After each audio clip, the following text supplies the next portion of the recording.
Thank you very much. Thank you, Dr. Said. Dear colleagues, welcome back on the weekly webinar sessions. Um, we are thankful to Dr. Ammar Sarwar, who is an interventional radiologist at Beth Israel Hospital in Boston, uh, America. Uh, he is a colleague in the doctor's hospital in Lahore as well. He comes here and assists us in number of patients where we fail endoscopically. And I had in specific requested him to talk on various important aspects of percutaneous biliary intervention as a complement to ERCP. We all know that at times we fail in the ERCP. ERCP is a complex procedure, and a couple of days back, one of my colleague was mentioning that even if you have done 1,000 ERCPs, you may get stuck in 1,001 ERCPs. You can never claim it to be a procedure where you're likely to succeed in each and every case. So for that, you need to have somebody competent at your back, and a person like Ammar Sarwar, if he's at your back, you always feel confident that in case you fail, even with other advancements in the endoscopy, a person like Ammar Sarwar or a similar copy of him, ditto copy, photocopy, should be there at your back to assist you in delivering the cure and care which is really needed in your patients. Ammar, it's all yours. Thank you, sir. Thank you very much for the kind introduction. Mashallah, I've been coming to Pakistan for a couple of years, and I've really benefited from the mentorship and support of Dr. Ghyas, and I'm really appreciative to Wilson and the host committee for inviting me to speak to you. I think some of the things that I'm going to talk about are not specific to me. Mashallah, there's a very good group of interventional radiologists throughout Pakistan. And I think the key thing that I'm going to really say is my best friends in Boston in the hospital are gastroenterologists. So IR and gastroenterology get along very well. We complement each other. And I think that that should be the case at every center for successful treatment of biliary diseases. So with that, I'll start. I don't have any disclosures because I'm not sure about the mix of the audience between trainees and more experienced people. I'm going to start with a lot of basics. And then once we've kind of come to terms with the similar terminology, then we'll go on to some interesting cases before I close. So we'll start with biliary anatomy and pathology.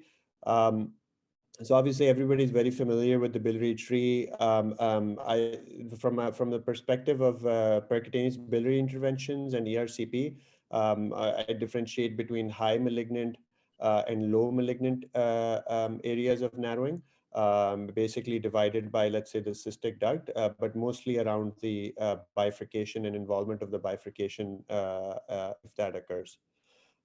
This is for those of you who haven't seen a PTBD. This is basically a very basic image of a percutaneous biliary axis, where a catheter is coming from the right side of the abdomen under fluoroscopy. It's being inserted into this really dilated biliary duct. And you can see a severe narrowing over here with no flow going down into the duodenum. So the indications for percutaneous biliary drainage, in my mind, it always starts with a failed ERCP. ERCP is a natural orifice therapy, whereas percutaneous biliary drainage has what we call extracorporeal tubes or tubes outside the body. And so I think whenever we can get ERCP done, that's really the first line therapy.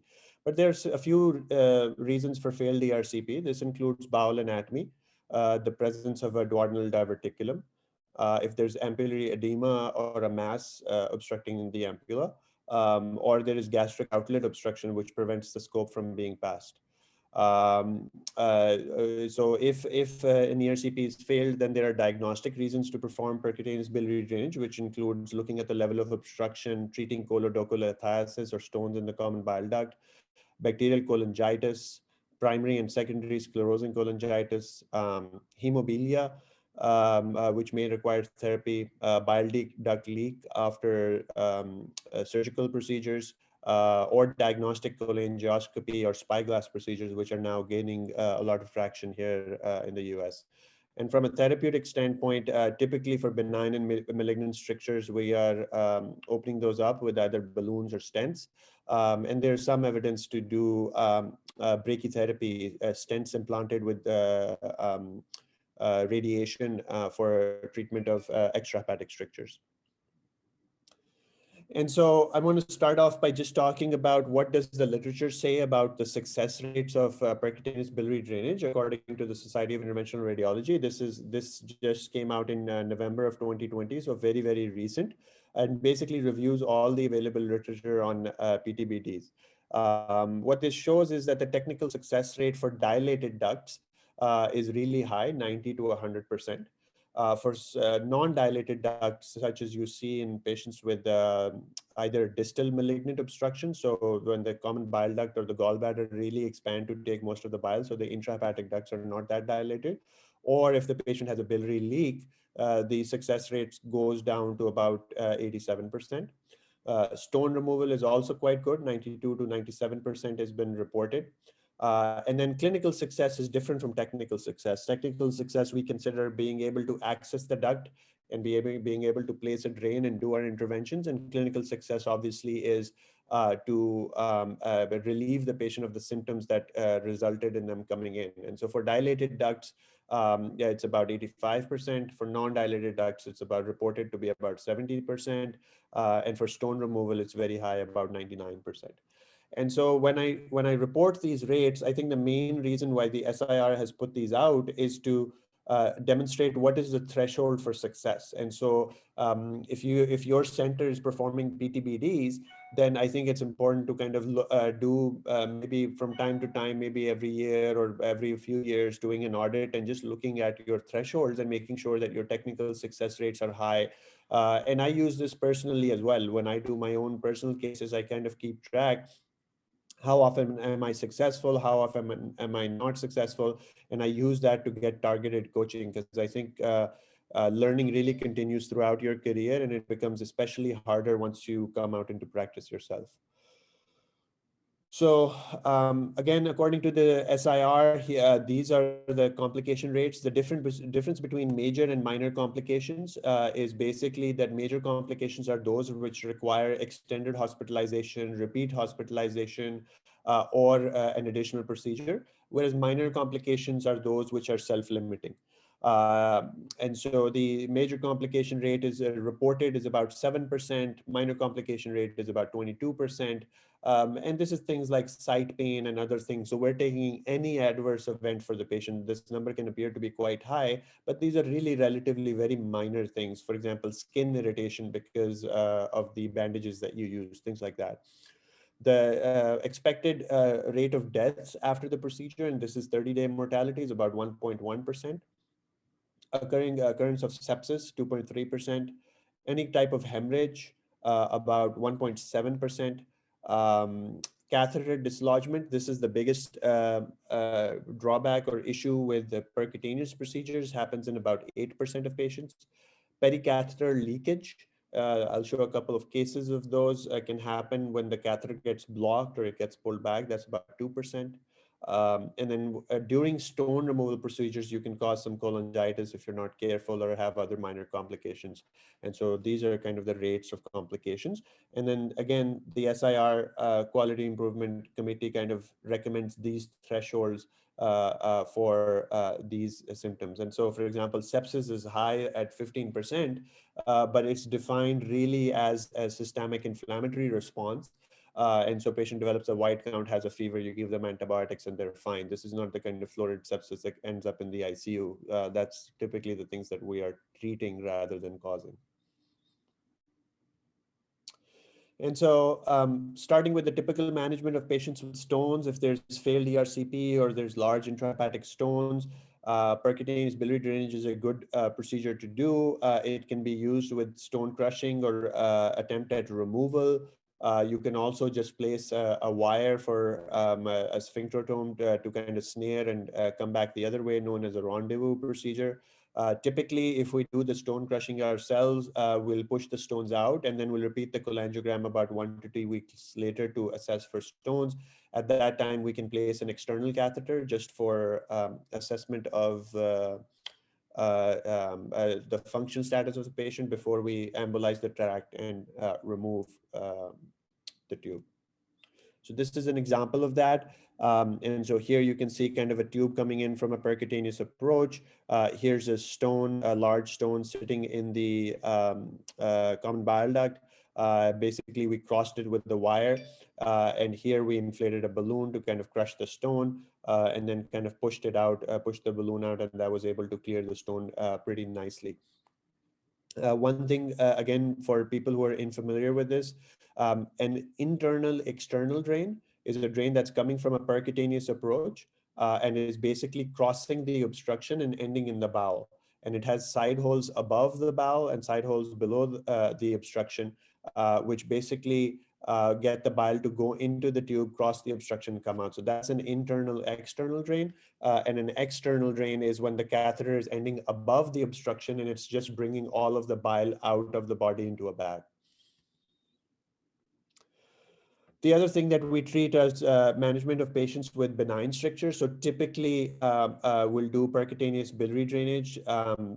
Usually these patients have a hepatocoagulopathy, and especially if it was done for a surgical resection of a malignancy, we like to do a biopsy at the same time just to confirm whether the stricture is benign or malignant. And then following that, here at Beth Israel, we do a repeat cholangiogram with dilation of the stricture every 6 to 8 weeks for a period of 6 months. So the patient undergoes about 4 to 5 different dilatations. And then once we have done that, we basically place the external catheter and then cap it, put a cap on it so all the bile drains internally. And we basically check to see if the patient has a recurrence of the stricture or not. Obviously, if this fails, then these patients are referred for surgical revision. And so when we think about benign biliary strictures, there are a couple of different types. So first of all, just talking about choledochostomies, meaning that a common bile duct to common bile duct anastomosis, which is more common in liver transplants. So this can be divided into kind of high anastomoses and low anastomoses, and they don't really have too much of a difference from a percutaneous perspective. But because the sphincter of Oddi is intact, these patients, it's rare for these patients to come to us. It's more common for ERCP to give it a shot first. What we see more commonly are patients with hepaticojejunostomies. And so hepaticojejunostomies, as those of you know, if it's combined with a Roux-Lim and a Roux-en-Y anastomosis, then coming from a gastrojej through the jejunostomy and coming all the way up, it becomes a little bit more difficult. You can't pass really a sphincterotome all the way up. And you may need an enteroscope to really get close. And then with that long length and that particular scope, it becomes difficult to do a lot of fancy interventions that are easier through the shorter scopes. And so when I think about hepaticojejunostomies, my first question is, what is the surgical anastomosis? And I'll say that this is one of the things that's more difficult to find in Pakistan, which is that a detailed op report that we're really quite used to here in the US. And so you can have a single anastomosis basically of the entire duct. You can also have a wide-based anastomosis, or you can have two separate anastomoses. And this is more common, can be more common in live donor liver transplants.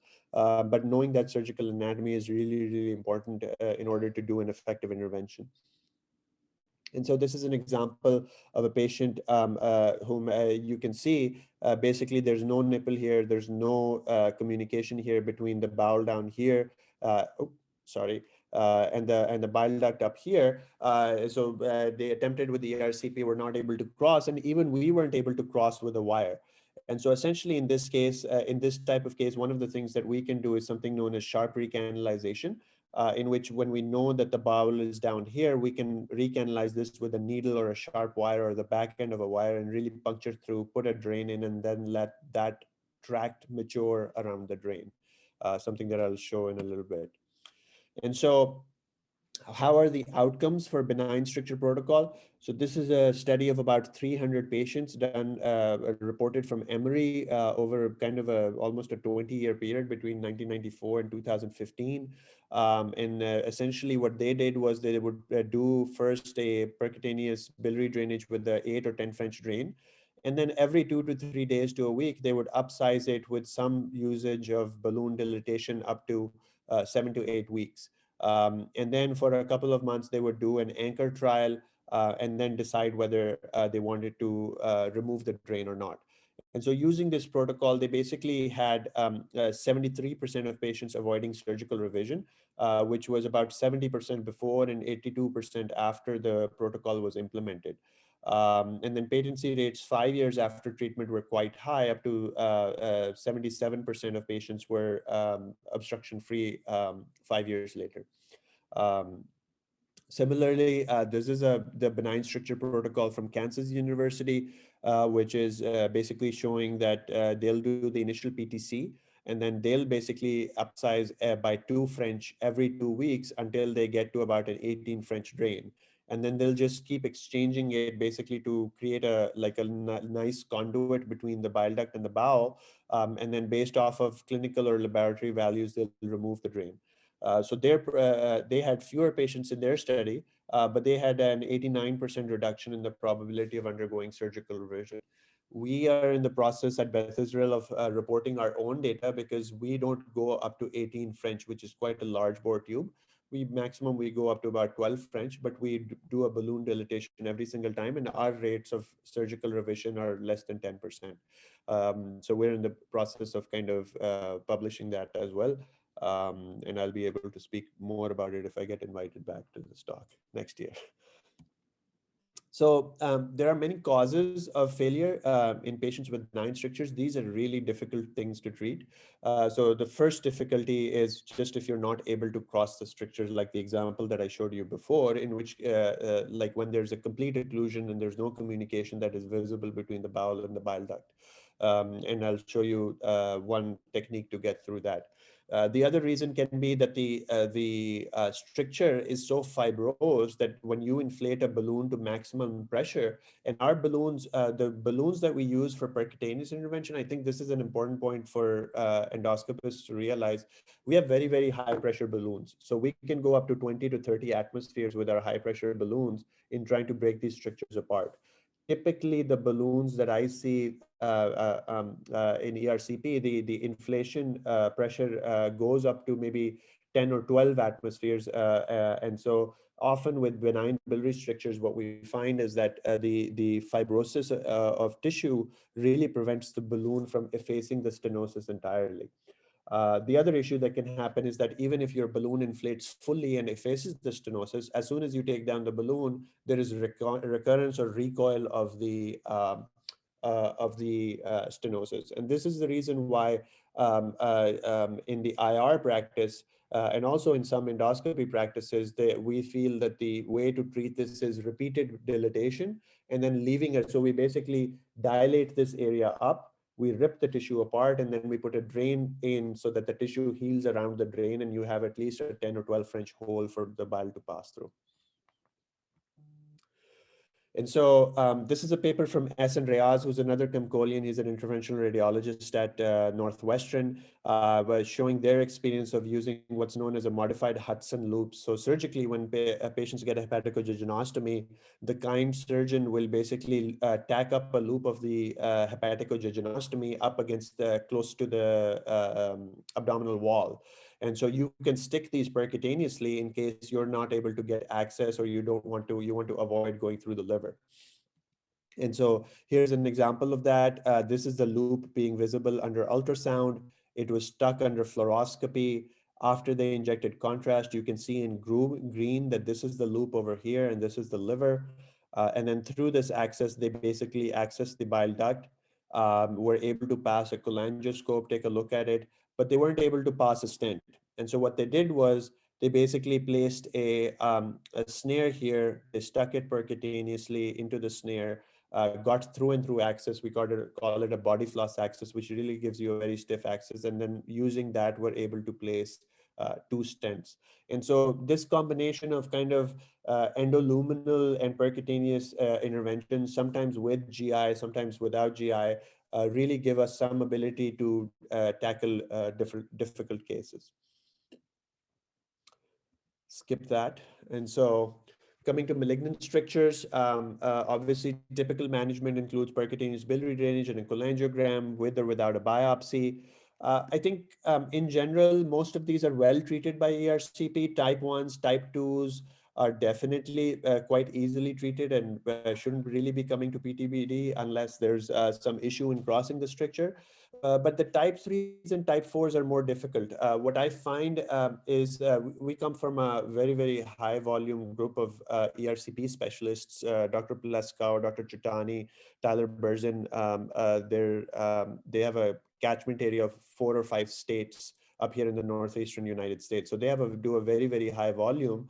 And what we find is that if you're using a standard fluoroscopy unit, which only allows anteroposterior radiography, then it becomes sometimes difficult to tell when you're in the left versus the right anterior versus the right posterior, unless you angulate the II, the imaging intensifier, and take a good look at what angles you're at.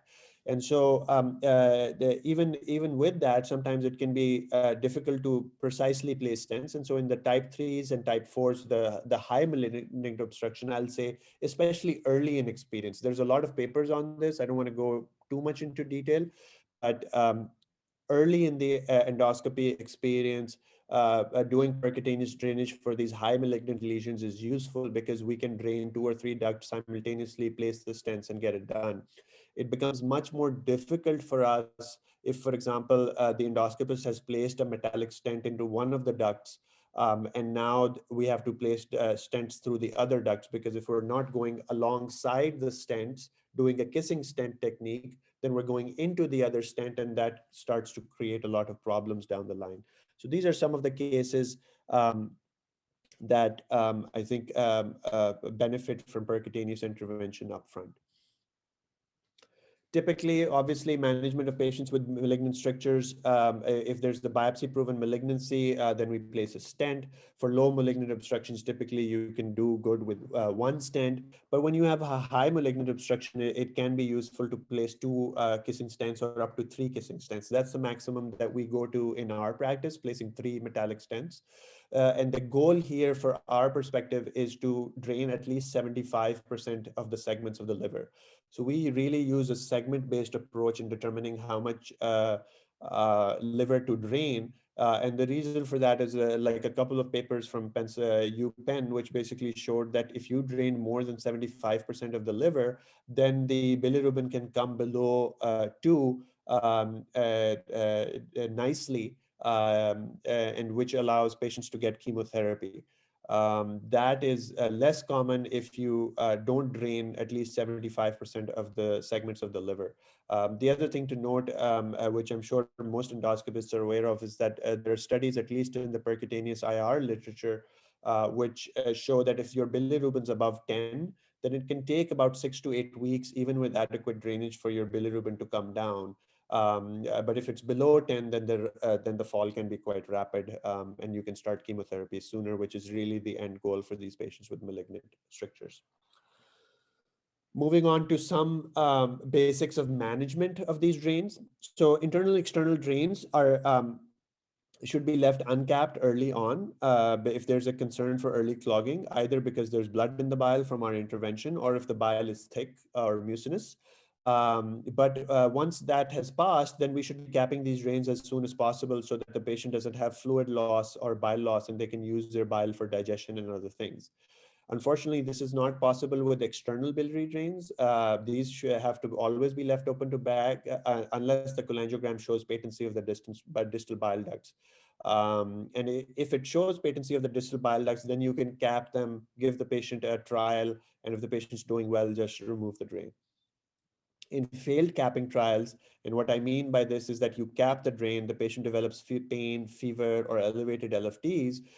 This means that the tube is either clogged or dislodged, and the patient needs a cholangiogram and an exchange of the drain. The other thing to know about percutaneous drains is that you can have leakage around the drain. This can occur due to a dislodged drain getting pulled back, or a clogged drain where there's nowhere for the bile to go except along the catheter. And so this patient also needs a cholangiogram and drain exchange, but I will say that this is extremely uncommon with 10 French or larger drains. And so in my practice now, for the past 5 or 6 years, we've switched entirely to 10 French drains. We don't use 8 French drains up front. Patients who have biliary obstruction that cannot be internalized, for example, for some reason we can't place a stent, will need routine exchanges similar to plastic ERCP stents. We typically exchange them every 3 months so that the drains don't get clogged and the patient doesn't come back cholangitic. So I'll take a pause there if there are any questions, and then maybe give a couple of minutes to questions, and then I can show some interesting cases. Mark, we can take the question at the end. Okay, all right. So then I'll keep going. So starting with kind of case number one. And so just as an aside, all of these cases that I'm showing are basically complicated cases. And so they're complications, difficult cases. These are not the only types of cases that we do here at Beth Israel, but they're interesting anyways. So this is a 46-year-old female with a left-sided PTBD placement and a liver hematoma with a hematocrit drop following the drain placement. So here you see the ultrasound images with the really nice dilated bile duct. This is the needle tip. And the reason we're showing this image is to show that we basically had a very nice peripheral access. This case is from November 2020. So here you can see that peripheral bile duct access, filling of the duct. It wasn't very dilated to begin with. The intrahepatic bile ducts, we were able to cross and place a drain. This drain was placed for pancreatitis, causing a biliary obstruction. 4 days later, the patient had rebound tenderness after capping of the percutaneous biliary drainage catheter, but also had a hematocrit drop or a hemoglobin drop and needed transfusion of 1 unit of packed RBCs. So a CT of the abdomen pelvis was performed, and that shows a small subcapsular hematoma, which is better seen on the sagittal images, and it really shows that in the subcapsular location, there's a large hematoma over here. And so because of the hematocrit drop and the transfusion and the CT findings, an angiogram was performed. So here you can see basically a femoral approach catheter coming in. This is a hepatic angiogram. This is the left hepatic artery. The lobe is kind of nicely highlighted. Didn't see any abnormality. There was no narrowing occlusion. There was no pseudoaneurysm. We also did a delayed portal venogram where we inject a lot of contrast in the splenic artery and then wait for that to fill the portal venous phase. That also showed no evidence of bleeding, and 99% of the time, portal venous bleeding stops on its own. And so in this case, the patient's LFTs normalized. The patient was discharged 5 days after the negative angiogram, had another admission for some chronic pancreatitis and bacteremia, but no issues from a PTBD perspective. And so percutaneous biliary drainage has risks of arterial venous bile duct injury and also pneumothorax if you cross the pleura. Generally, this risk is low if you reduce the number of passes and stay as peripheral as possible. But the risk goes up if the patient has an elevated INR, if you do a very central access, or if you have multiple passes or access sites. And so this is a key image that I'm going to show over and over again. But here you can see basically that in this case, you can avoid complications of hepatic arterial injury if you access the bile ducts peripherally. And that really is a key point. And you should also always go over the rib rather than under the rib to avoid the neurovascular bundle that sits underneath the rib. So in this case, we had no CTA. There was some symptoms, but no intervention was needed because the hematoma was self-limited, and that's true for most hematomas. That's not true, however, for case number two, in which we had this 69-year-old man. He had recurrent episodes of cholangitis, had had numerous ERCPs. The most recent ERCP was about 1 week prior. Plastic stent was removed, and they had placed a covered metallic stent. The patient continued to have rising LFTs.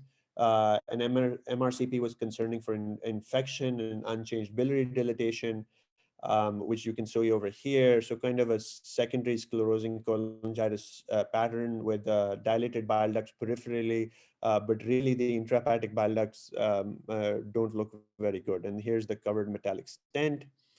And so this is the left-sided percutaneous biliary drainage, which again shows the markedly abnormal biliary system. a severe narrowing here in the common hepatic duct, and the stent has probably slipped down at this point. This was the right-sided access, again, very, very peripheral, extremely abnormal ducts. And so we were able to get bilateral accesses. And I'm hoping this projects well, but here you can see the side marker. So this marker tells you that the side holes in the tube are over here and not proximal to this. And same here. So we got nice coverage. We got through the metallic stent, and we basically put you don't see a nice pigtail here because you want to remove the string in the drain so that it doesn't get caught in the stent when you're trying to exchange these stents. So immediately post-procedure, the patient required pressors in the post-anesthesia unit, then had another episode of hypotension, blood pressure was really low, was lethargic. The biliary drainage catheters were draining dark bilious fluid. So the patient was transferred to the ICU for presumed sepsis, but the hematocrit continued to drop, received 1 unit, continued to bleed, and so we underwent a CTA. So the CTA here shows a pseudoaneurysm percutaneously at the point of access. Let me just pull up all of these images. But here you can see that pseudoaneurysm. You can see our drains in place. This is the common hepatic artery, the GDA, and all the vessels. We were able to selectively catheterize these, get very distal, and embolize them. And then after intervention, basically, we're not able to see any further flow towards the pseudoaneurysm. So then the hematocrit stabilized and the patient was discharged. And then the patient came back because there was leakage of the catheter happening. And now you can see that here's the side marker on the left, percutaneous biliary drainage catheter, but the right has been pulled back tremendously, and you can see these side holes over here. And so these are all the side holes coming out. And when you inject them, you can see contrast leaking around the skin. And so we were able to exchange these drains back and push them back in, did a little bit of dilatation, and now here on this image you can see that the side holes are back in location. So these are some of the issues that you deal with when you're doing percutaneous interventions. Moving on to another case. This is a 72-year-old male. He has central cholangiocarcinoma. He's had bilateral percutaneous biliary drainage catheters placed. He's had multiple exchanges. Now you guys are very familiar with the concept of bleeding after a PTBD. And so there's a pseudoaneurysm. It was bleeding. We did a coil embolization and exchanged the catheter. Then there was, again, increased bloody output. So we basically did a thrombin injection into the coils. Patient also had a plastic stent that was removed, then underwent a CTA, CTV, and that showed no evidence of active extravasation or portal biliary fistula, but the bile ducts were still dilated. And so this patient was evaluated for biliary stent placement. And so here are some images of kind of placement of the wall stents. These are the coils in the hepatic artery that were placed to kind of embolize. We deployed the stent bilaterally, and so had nice kissing stents placed. You can probably see them here. They're coming down all the way or down through the ampulla. And then this one over here. This stent, if you notice, appears to be a little bit long. And so then the patient returned with cholangitis. They underwent ERCP, and the ERCP showed that there was some clogging of the stents, but one of the stents was really far distal, and it was kind of pushing up against the wall of the duodenum. And so here you can see that the stent was pushing down, and they were able to lift up the stent a little bit with insufflation, and the bleeding was basically happening from this area of mucosal ulceration related to the edges of the wall stent. And so the stent had kind of migrated down. And so essentially what they did was they cut the stent and removed part of the stent. So basically using APC, they cut the stent, and they basically cut one strand at a time. They then resected the portion of the stent, grabbed it with a rat tooth forceps and brought it through the stomach. They then used a Rothnet to just remove it through the mouth. And once they did that, the patient was once again cholangitic. This time around, they basically placed a double pigtail stent across the left hepatic biliary duct stent, which was the one that was causing the problems, to prevent contact of the stent with the wall, because what we found was that the mouth of the stent was getting obstructed because it was pushed up against the wall. And so this was a biliary stent that was causing erosion of the duodenum and a GI bleed and was treated. So wall stents can significantly shorten upon full deployment, which can result in suboptimal placement. The free loose wires from the end of an uncovered stent can irritate it and damage the adjacent mucosal surfaces. And so in this particular case, this was the cause of the upper GI bleed. And then effective management can be achieved in combination with the RCP by either cutting the stents or by percutaneously placing a second stent to alter the orientation of the original stent, which is we had to use both of these techniques in this particular case. Moving on to case number 4. This is a patient with a 57-year-old male, history of chronic pancreatitis, has had a Whipple procedure, was transferred from an outside hospital with an upper GI bleed and a small bowel obstruction of the afferent limb. The upper GI bleed has nothing to do with our case, but we were basically consulted for PTB replacement for relief of the afferent limb obstruction. And so here you can see a very large afferent limb with stricturing of the bowel before it goes on to the jejunojejunostomy distally. And so this PTBD initially that was placed was basically placed here in the proximal jejunostomy loop. Here you can see the hepaticojejunostomy. So they tried to cap the drain and the patient developed leakage around the catheter. They thought, oh, maybe the catheter got clogged, so they upsized it to a 12 French drain. Um, a CT was performed for a different reason, and that showed that the tube was in good position, but this distal obstruction was still present. It went unnoticed. Patient continued to have chronic abdominal pain, returned for another exchange. This is like a few months later, still having abdominal pain. The tube looks to be in good position. Um, then slowly over time, it got dislodged. They replaced the tube. This is again a couple of months later in May. And so eventually the catheter migrated and leaked again. And when they came back again, this time around, a good interventionalist basically noted that the bowel distal to the afferent limb was really strictured. And so this time they were able to place a tube across it and cross this area and basically had what we call internal external drain. So internal and external drainage. And this was able to kind of relieve the patient of their symptoms. And eventually we were able to stent this part of the bowel from a percutaneous approach. But I think this is the important thing to realize is that effectively the catheter here was acting like an external drainage catheter and could never be capped because the obstruction was distal to the point where the catheter was placed. And I think that's an important thing to think about when you're dealing with PTBDs. Patient then now the abdominal pain had relieved, and now he was like, it's funny, I have some right upper quadrant pain. And so we did a CT of the abdomen pelvis, and it showed that the needle had passed through, and the subsequent dilatation had kind of passed very close to the costal cartilage. And so this patient required a resiting of the right-sided drain to the left, and the right-sided drain was removed. One thing to note is that there's a lot of debate or schools of thought between right-sided access and left-sided access for patients who have distal or low malignant obstructions when you need only a single access. And so the debate basically is that the right-sided access is safer from the perspective of bleeding complications, as long as you access a peripheral duct.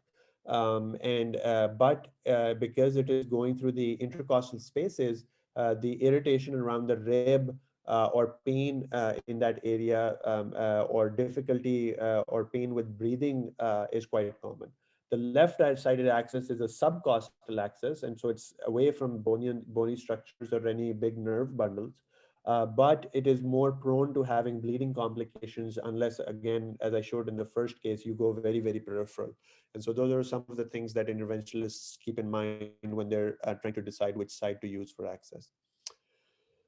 And so, just from a relevant QI points, there were multiple failed capping trials here because the PTBD was placed proximal to the strictured bowel. Also, the initial access was through the costal cartilage, which required reciting.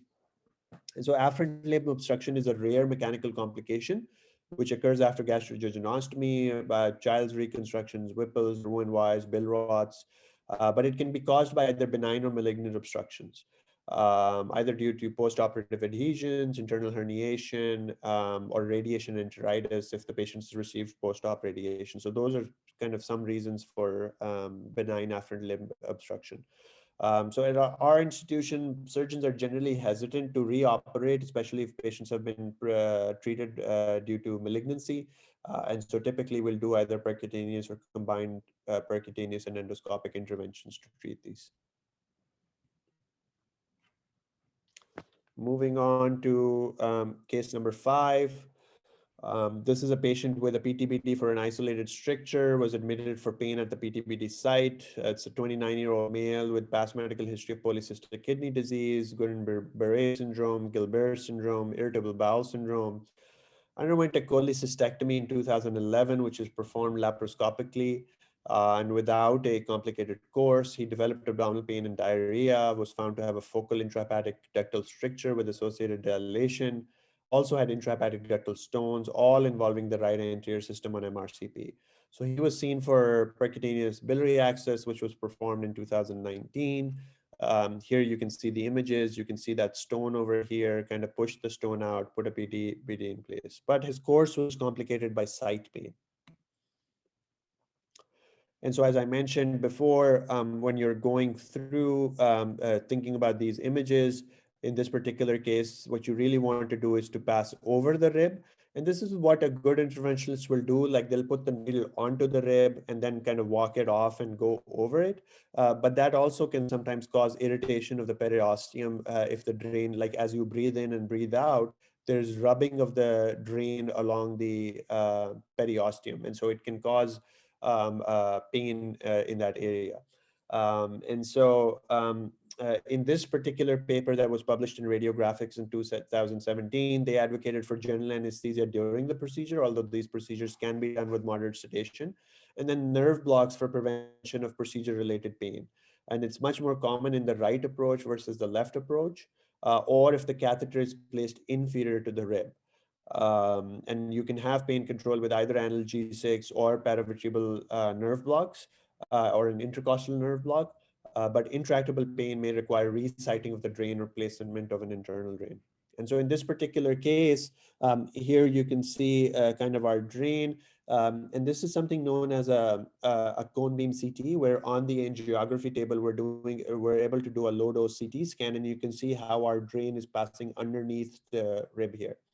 And so it was probably suboptimally placed close to the inferior aspect of the rib, pain approved with multimodal pain management. And we did a right eighth intercostal nerve block because we knew this was the eighth nerve that was causing the irritation.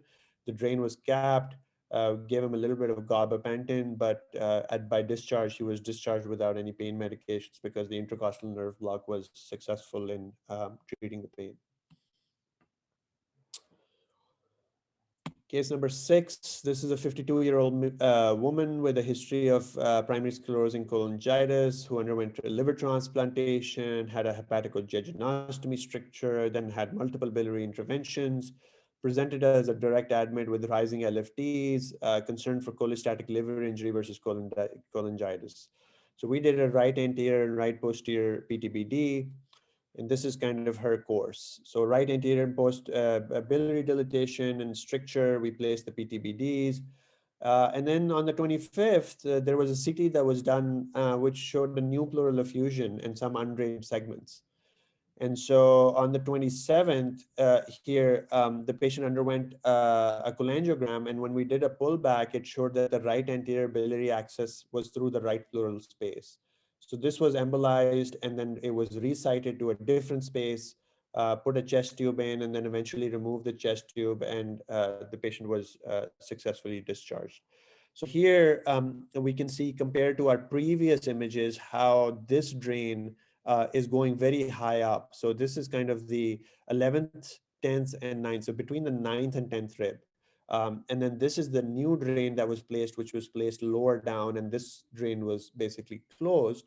And so going back to our images, I think it's important for interventionalists to remember that the pleural reflection in the mid axillary line can go down to the almost the 10th or the 11th rib, depending on when the patient is breathing in and breathing out. And so in this image, which I really like, when we're teaching our fellows, we show them this image and we say, okay, like this is kind of your triangle of safety here. So you have to avoid the pleura, you have to avoid the neurovascular bundle, you have to avoid the central ducts, and you can do as many PTBDs as you want, and you won't have any issues. The other thing you can do is you can also look under ultrasound, and under ultrasound, you should be very nicely be able to see the pleura breathe in and breathe out coming in. It's called the seashore sign, where there's a progressive hyperechogenic material when you're behind the pleura. So kind of a good way to avoid those issues. And so in summary, basically, I showed you a lot of bad complications. They don't always happen, but I think they're instructive in knowing what to expect and how to avoid them, and to make sure that there's kind of multidisciplinary management going on to figure those out. The thresholds for these issues happening are quite low. Um, and so I think PTBD really serves very usefully as a complement to difficult ERCP. And I want to take this moment, according to the ASGE, what are difficult ERCPs? And so they have a 4-point grading system, which I'm sure most of you are familiar with.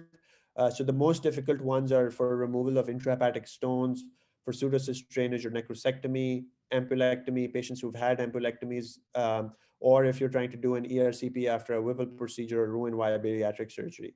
Grade threes are those in which you have treatment of hilar tumors, benign biliary strictures in the hilum or above, suspected sphincter of Oddi dysfunction. This is really a pain for all of us, including the patient, and when you're doing intraductal image therapy. One thing that they mention is that one grade should be added for procedures that are performed after normal working hours in children, and in Billroth 2 gastrectomy patients, or if you have procedures that have failed previously. And the final thing that I'll mention, which we haven't defined as well for PTBDs, but there's a learning curve.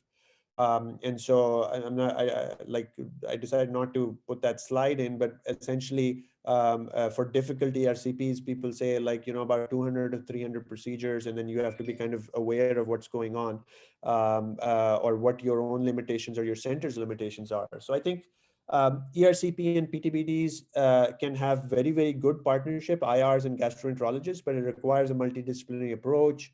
And it requires the development of a comfort level between endoscopists and IR. Like I have with Dr. Gyas and Dr. Anwar at Doctors Hospital, and with Tyler and Doug Plesko here in Boston, which is that there's a sharing of cases. You do cases together, like rendezvous procedures as much as possible. You create a treatment protocol based on local expertise. So for example, here in Boston, all the hilar strictures come to us and we just put in stents, and that way you're not dealing with those 1 or 2 patients where a stent is in a different location and it becomes difficult to deal with afterwards.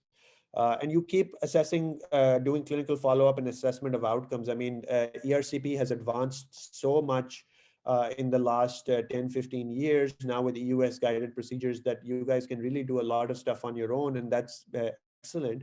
But I think it's just a matter of developing that learning curve depending on your center's experience.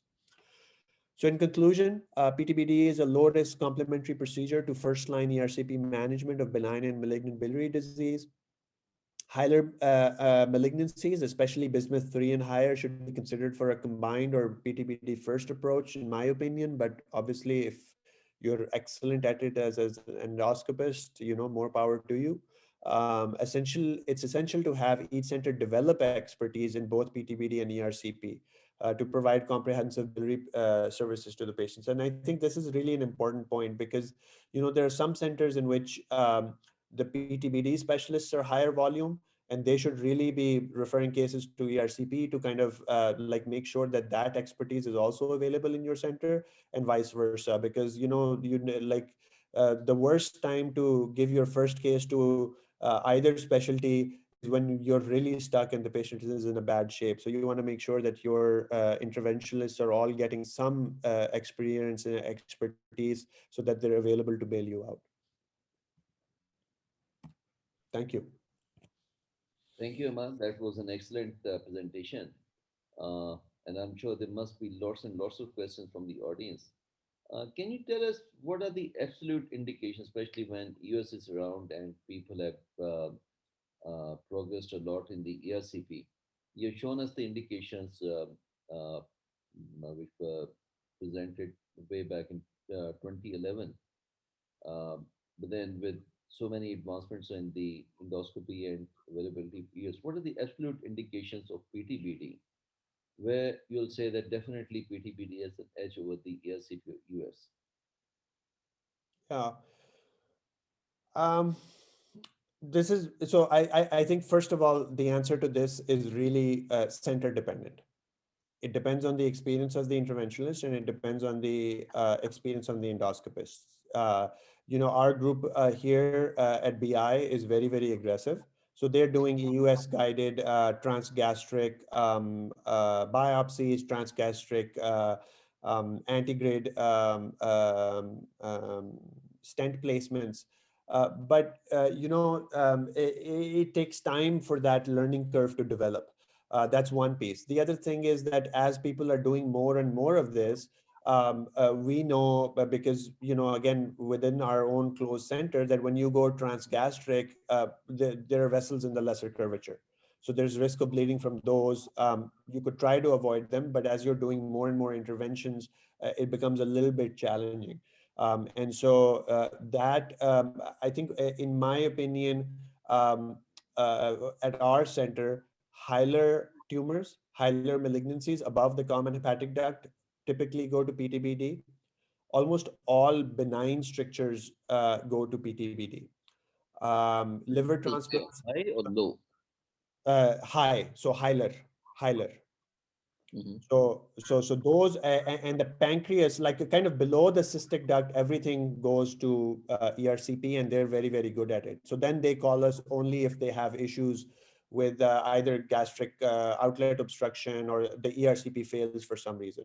And so I would say that above the common hepatic duct, if the strictures involving the bifurcation, that's for us, that's an absolute indication. Benign biliary strictures like are very commonly sent to us. And I'm trying to think what else. Those are bile leaks also come to us a lot. And I'm not sure why that is, to be honest, because somehow the surgeons seem to refer them to us first, but I think that's just because of our surgeons. I'm sure ERCP could do a pretty good job for that as well. Hmm. Right. There's a question from Dr. Ajit Kumar. What are the role of stents in benign biliary strictures, and especially if they are placed percutaneously? Yeah, so I think the ERCP literature quite nicely shows the value of fully covered metallic stents, and leaving them in for a long period of time. I think that it definitely has a role.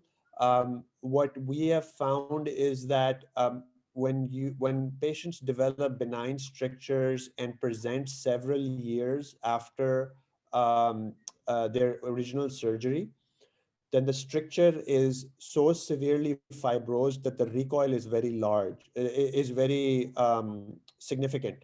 And so if you leave a stent, yeah, you could leave it in for a year, and then see what happens. And for 1 year, the patient will be fine. But what we're starting to find is that there are certain percentage of cases which we can't identify up front, in which there will be recoil, and then you need to go down the PTBD route, or like a balloon dilatation route.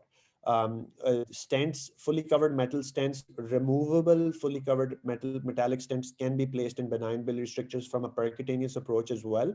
Those stents are different from the endoscopic stents in that the hook is facing towards the liver rather than towards the bowel, but they certainly can be placed. Mhm. Uh, and from Dr. Ajit Kumar, again, there's a question. Is it safe to perform or place an internal drain in Klatskin tumor? Yes. So I think internalization. I guess from internal drain, I think of when I read the term internal drain, I think of a plastic ERCP stent. But maybe you're talking about an internal external drain. It's completely safe. If the patient is cholangitic, but, and this is quite common.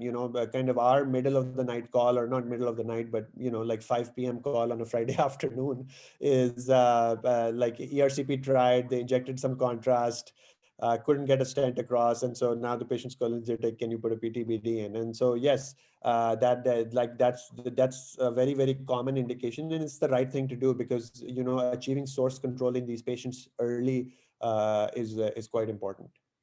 Mm. And then there's a word of wisdom from Professor Altaf Aram that MDT discussion prior to management of each case is the key to successful management of difficult biliary case management, and all stakeholders should participate in the MDT. I think Professor Altaf has given a very correct message, and we must follow this message. Dr. Khalid has asked, for benign biliary strictures, what is your institutional protocol?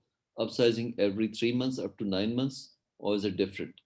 Yeah, so our institutional protocol is initial PTBD, and if it's a clean PTBD, we dilate at the same time. And then every 4 to 6 weeks, so about every month or month and a half after that, we bring the patient back, we dilate the stricture with a 10 millimeter balloon, and we do that about 4 or 5 times. And in between, our initial drain is a 10 French drain. We may go up to a 12 French or a 14 French. That's a little bit operator dependent. But then at the fifth month, we basically, regardless of what the flow looks like, we place an external drainage catheter and we cap it, and we see how the patient does. And as I mentioned, we found, and we're hoping to publish this soon, that 90% of our patients don't need a repeat intervention or surgical revision. So it's a 6 month protocol essentially, but different from the papers that I showed before from Emory and Kansas.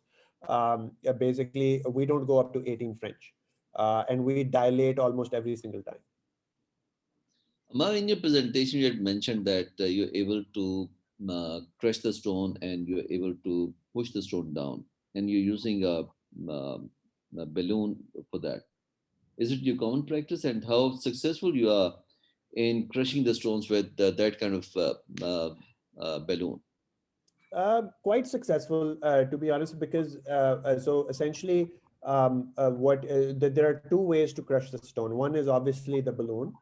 The other thing is a basket, and so we can use the basket to slice up the balloon. And like I'll say that the balloon delay. So we'll do a not a sphincterotomy, but a sphincteroplasty. So we'll do a sphincteroplasty. After that, we'll basically like what I generally do is I do similar to what you guys do. We learned it from the ERCP guys. So I'll put in a large sheath, and I'll make sure that I'm close to the balloon. And we have balloons that go up to 16 millimeters or so if we need to, and they're relatively high pressure. And so we'll use that to break up the stone, and then with frequent irrigation and like putting in like 60 cc's of saline, and like just keep doing that, like 90, like it's very rare that we get a stone case, but we don't fail on it. So like we maybe get like 10 cases a year because our ERCP guys are quite good. But when they send us a case, we make sure that stone comes out, and it almost always does. I can't think of a case just that we needed lithotripsy or something else to get those stones out. Well, I was just apprehensive that maybe Can we I are can I, can I quick. just ask something, Yes, Riaz, please? yes, yes, Saad, yes. Um, we have had this thing with our IRs here, with stones in the intrahepatic ducts, which they were not able to remove. They were quite decent sized stones, and so these patients had their PTVTs, and they had a drain already in. So what we've done in this, we've only done in 3 cases so far. We've used those PETBD catheters. We've gone up to 12 French. And then we've introduced our spyglass and actually use EHL to crush those stones and clear the duct. We've been successful in two, not in one, because it was very difficult to get access to both ducts from one side, and very acute. Any experience or any suggestions, please? Yeah, no, that's so we are using spyglass more and more. I will say that at this point it's a little bit more of a novelty. So some of our younger faculty are much more excited about it. Like generally, like I said, it's been very rare for us to need lithotripsy, but I think, I mean, it's like it's another tool in the toolbox. You know, pertinent to Dr. Ghyas's question, there certainly can always be a case in which even if you dilate the balloon, the bile duct is so capacious that you're not able to crush it. Or sometimes those zones are really soft and gelatinous and they kind of move around and you're not able to push them out, similar to the case that you described. And so I think being able to do that lithotripsy is very good. The other thing that I should mention is this was not part of the talk, but in patients who are not operative candidates for cholecystectomy, we've been putting in like going up to 18 or 20 French, and we'll put a forceps in and we'll grab the stone and pull it out.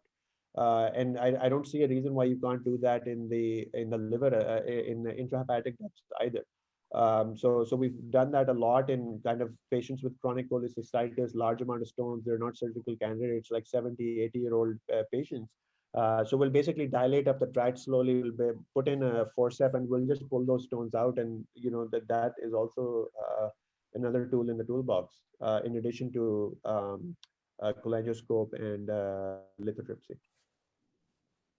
Mustafa, you want to ask something? Mustafa? Yes, excellent talk. Thank you. I just, fortunately at our institution, IR is very strong and similar to some of the cases you've shown, they've really helped us out.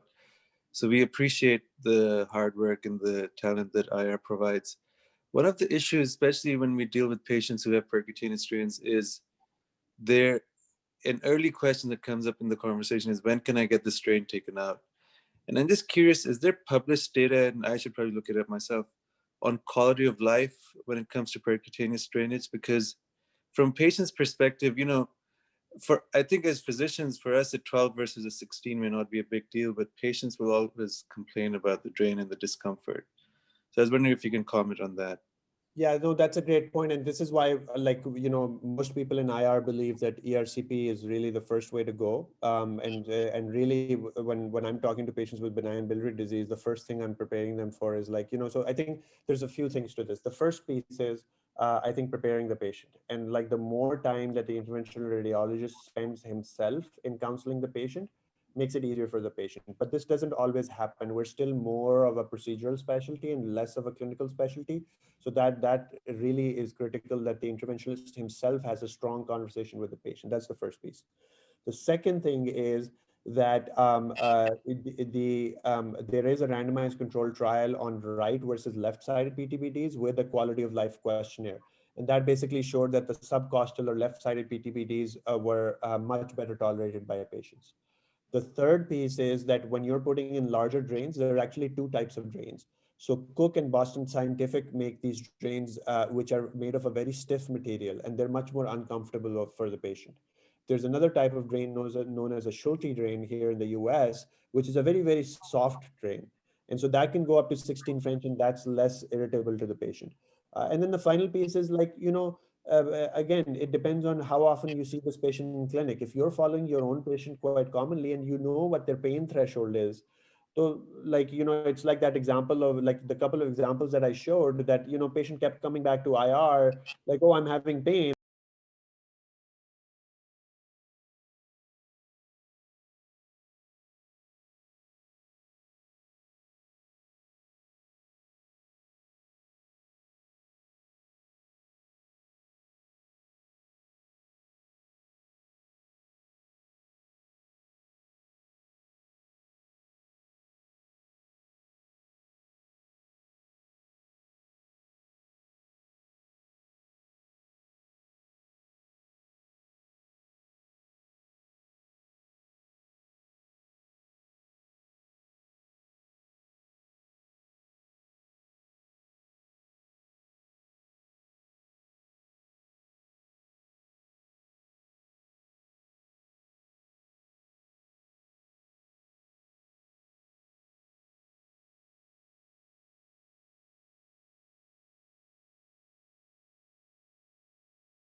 I think if I had a patient who we couldn't cap for some reason, then I would certainly do it because I Mm. think the bile is important. And like after a few like after a few weeks, even like the patient's going to have failure to thrive. So it's critical that you do it if you can't cap the drain. But what I would say is that if you have a case that you can't cap the drain, like this is where you may want to reach out to people and say, okay, can you review this case and tell me kind of like, how can we kind of get beyond this? Because it may be beyond local expertise.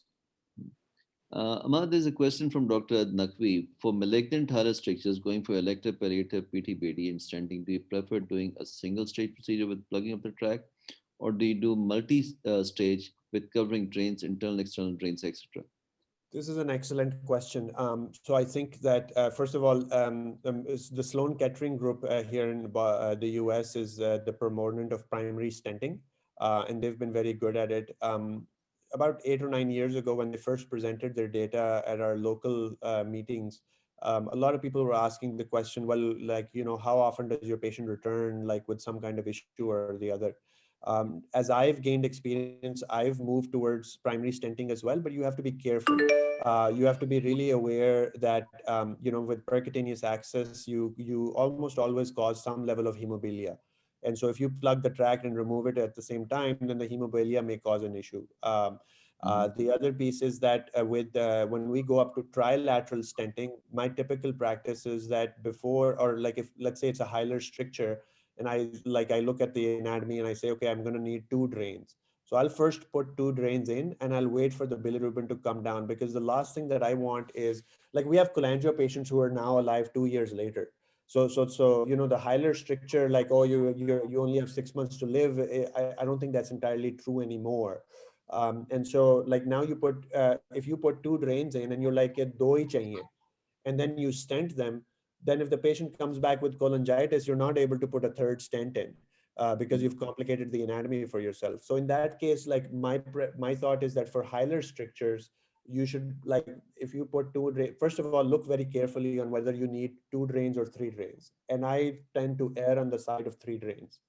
So right anterior, right posterior, and left. And so now, once you have the drains in, if you put two drains in, then I'll wait for the bilirubin to come close to normal before I put the stents in. But otherwise, I think primary stenting, again, catheter-free survival is another one of my mantras. So if it's like a low malignant obstruction and I put the stent in the first go, I'll put the stent in the first go, as long as the patient has a biopsy and is not a surgical candidate. So I put the stent in, I'll do a cholangiogram. If it looks pristine, like it's nicely flowing through, there's no filling defects, there's no risk for hemophilia, I'm going to pull that, like I'm going to plug the tract, and I'm going to take the catheter out, because then I believe in primary stenting. But there are caveats to this, like you can't do it for everybody. Amar, there's a question from Dr. Jia Khan. What's the preferred PTBD approach in patient with occluded metallic stent with double pigtail in situ, placed across a malignant biliary stricture due to C of the pancreas and failed ERCP attempt? Will it be the placement of external biliary drain or internal external drain?